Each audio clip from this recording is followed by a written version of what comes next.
자, 여러분, 지금 여러분의 주머니 속에 있는 스마트폰을 한번 꺼내보시겠습니까?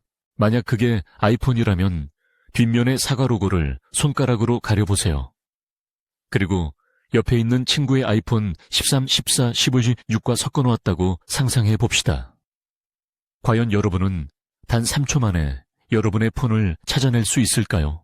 아마 꽤 망설이시게 될 겁니다. 이게 내 건가? 카메라가 대각선인가 일직선인가? 헷갈리기 시작하죠. 이것이 바로 현재 애플이 직면한 가장 뼈아픈 현실입니다. 한때 혁신의 아이콘이자 디자인의 교과서로 불렸던 애플. 스티브 잡스가 픽셀 하나, 곡선 하나에 목숨을 걸며 세상을 바꿨던 그 애플이 지금은 지루함의 대명사가 되어가고 있습니다. 반면 한때 카피캣이라며 조롱받았던 삼성전자는 어떻습니까? 접었다 펴는 폴더블 폰을 6세대까지 진화시키며 새로운 폼팩터의 표준을 만들었고, 이제는 디자인의 영역을 하드웨어를 넘어 인공지능 경험으로까지 확장하며 애플을 압도하고 있습니다. 최근 업계에서 들려오는 소리는 심상치 않습니다. 디자인에서도 밀렸다. 이것은 단순히 폰이 예쁘냐 안 예쁘냐의 문제가 아닙니다.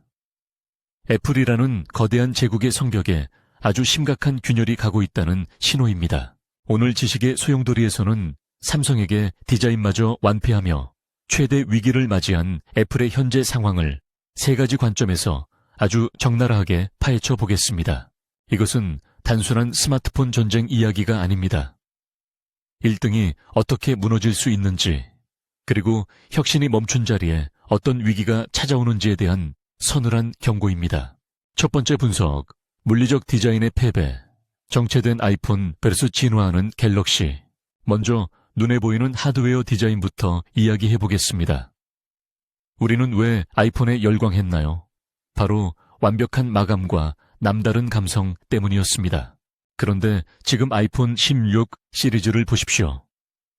냉정하게 말해서 아이폰 12부터 시작된 깨딥 통조림 디자인, 소위 각진 모서리와 교통신호등 같은 카메라 배치에서 단 한 발자국도 나아가지 못했습니다. 애플이 이번엔 색상이 달라졌습니다. 카메라 버튼이 추가되었습니다 라고 외치지만 소비자들의 눈에는 그저 틀린 그림 찾기 수준일 뿐입니다. 디자인 언어가 완전히 고착화된 것이죠. 반면 삼성의 갤럭시 S24 울트라를 볼까요? 과거 엣지 디스플레이를 고집하던 삼성이 과감하게 플레이의 평면 디스플레이로 회귀했습니다. 단순히 돌아간 게 아닙니다. 베젤 테두리를 극단적으로 줄이고 화면의 빛 반사를 획기적으로 줄이는 반사 방지 코팅 기술을 적용해 꺼진 화면 그 자체로도 깊이감 있는 오브제 같은 느낌을 구현해냈습니다. 디자인의 핵심인 그립감과 무게에서도 역전 현상이 일어납니다. 아이폰 10 프로 맥스는 여전히 묵직하고 손에 쥐었을 때 부담스러운 반면 갤럭시는 티타늄 소재 가공 노하우를 통해 대화면임에도 불구하고 손에 착 감기는 균형감을 찾아냈다는 평가를 받습니다. 심지어 아이폰의 상징과도 같았던 베젤리스, 테두리 없는 화면의 우위마저 삼성의 최신 공정에 밀리고 있다는 분석이 나옵니다. 하지만 진짜 충격적인 디자인 패배는 따로 있습니다. 바로 폼팩터, 폼 팩터, 즉 기기의 형태 그 자체입니다. 애플이 접는 폰은 아직 시기상조다. 주름이 해결되지 않았다며 뒷짐지고 있는 사이 삼성은 무려 6년 동안 폴더블 폰을 깎고 다듬었습니다. 이제 갤럭시는 완전히 접힙니다. 틈이 없습니다. 두께는 바빨형 스마트폰과 비슷할 정도로 얇아졌습니다. 이것은 단순히 기술력의 차이가 아니라 디자인 역량의 차이입니다. 접었을 때의 컴팩트한 아름다움, 폈을 때의 시원한 개방감, 이 새로운 미각을 삼성은 완성해냈지만 애플은 여전히 10년 전 마비엘 형태에 갇혀 있습니다. 특히 중국 시장에서의 반응은 애플에게 치명적입니다. 중국의 젊은 부유층들은 이제 아이폰을 구형폰, 아재폰 취급하기 시작했습니다. 그들의 손에는 화려하게 접히는 삼성이나 화웨이의 폴더블 폰이 들려있죠. 디자인의 애플이라는 말은 이제 옛말이 되어가고 있는 겁니다. 애플이 폴더블폰 출시를 계속 미루는 사이 디자인 주도권은 완전히 넘어가 버렸습니다. 이것이 첫 번째 위기입니다. 두 번째 분석, 경험 디자인의 몰락, 똑똑한 갤럭시 vs 멍청한 시리. 자, 여기서 그래도 디자인은 취향 아니냐라고 반문하실 수 있습니다. 맞습니다. 외형은 호불호가 갈릴 수 있죠. 하지만 2024년 디자인의 정의는 바뀌었습니다. 단순히 어떻게 생겼냐가 아니라 어떻게 작동하느냐, how it works가 진정한 디자인입니다. 바로 UX 사용자 경험 디자인입니다. 이 전장에서 애플은 그야말로 완패를 당했습니다. 바로 AI 인공지능 때문입니다. 삼성은 갤럭시 S24 시리즈를 내놓으며 갤럭시 AI를 전면에 내세웠습니다. 이게 얼마나 충격적인 디자인 혁신인지 상상해 보세요. 외국인과 통화할 때 실시간으로 통역이 됩니다. 회의 내용을 자동으로 요약해 줍니다. 사진에 모르는 물건이 있으면 동그라미만 그리면 찾아줍니다. Circle to search to. 이 기능들은 사용자가 스마트폰을 쓰는 방식 자체를 디자인해 버렸습니다. 복잡한 메뉴를 찾을 필요 없죠. 직관적인 제스처 하나로 문제를 해결합니다. 이것이야말로 스티브 잡스가 그토록 강조했던 심플함의 미학 아닙니까? 아이러니하게도 그 철학을 지금 삼성이 구현하고 있는 겁니다. 반면 애플은 어떻습니까? 야심차게 애플 인텔리전스를 발표했지만 반응은 싸늘합니다. 경쟁사 기능을 재해석한 수준에 그쳤다는 혹평이 쏟아졌죠. 심지어 출시 일정마저 계속 밀리고 있습니다. 한국어 지원은 기약도 없고 영어권에서조차 아직 베타 테스트 수준이라는 비아냥을 듣습니다. 최근 유튜브에서 화제가 된 영상이 하나 있습니다. 애플의 AI와 삼성의 AI로 똑같은 사진 보정 작업을 시키는 실험이었는데요. 스티브 잡스의 옛 사진에서 팔 부분을 지우고 얼굴을 복원하라는 명령을 내렸습니다. 결과는 충격적이었습니다.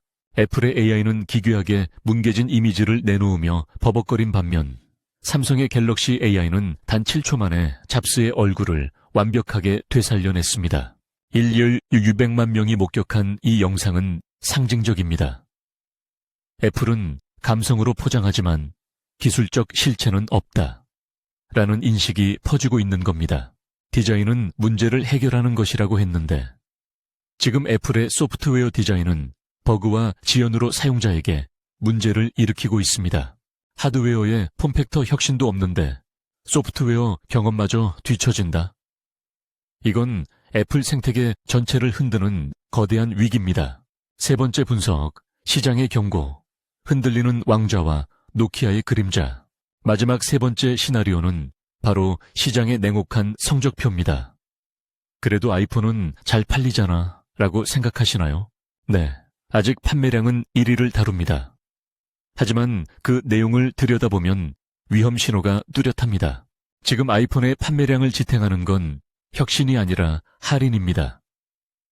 특히 애플의 텃밭이었던 중국 시장에서 아이폰은 이례적인 가격 인하를 단행했습니다. 신제품이 나오자마자 할인을 때린다는 건 제품 자체의 매력만으로는 안 팔린다는 뜻입니다. 반면 삼성은 AI 폰이라는 새로운 카테고리를 선점하면서 브랜드 가치를 끌어올리고 있습니다. 삼성은 이제 애플을 따라가는 패스트 팔로워가 아닙니다. AI와 폴더블이라는 미지의 영역을 개척하는 퍼스트 무버가 되었습니다. 이 상황 어디서 많이 본 것 같지 않으십니까? 바로 2000년대 후반 피처폰의 제왕이었던 노키아와 모토로라가 스마트폰의 등장을 애써 무시하다가 몰락했던 그 장면입니다. 당시 노키아는 사람들은 터치 스크린을 싫어해 물리 버튼이 편해라며 자신들의 성공 방정식에 갇혀 있었습니다. 지금 애플이 폴더블은 필요 없어. 지금 아이폰 디자인이 완벽해. 라고 고집하는 모습과 소름 돋게 닮아 있습니다. 애플의 진짜 위기는 삼성전자가 너무 잘해서가 아닙니다. 애플 스스로가 성공의 저주에 걸려 실패를 두려워하는 겁쟁이가 되었기 때문입니다. 완벽주의라는 미명 아래 새로운 시도를 주저하는 사이 삼성은 거칠지만 과감하게 미래를 향해 질주했습니다. 그리고 그 결과가 24년 디자인에서도 애플을 이겼다라는 평가로 돌아온 것입니다. 물론 애플은 현금이 많고 충성 고객이 탄탄한 기업입니다. 하루아침에 망하지는 않겠죠. 하지만 쿨하지 않은 애플, 혁신이 없는 애플을 소비자들이 언제까지 기다려줄까요? 이미 10대들 사이에서는 아이폰은 다 똑같이 생겨서 개성이 없다며 폰을 맘대로 꾸밀 수 있는 갤럭시 플립으로 넘어가는 데코 문화가 생겨나고 있습니다.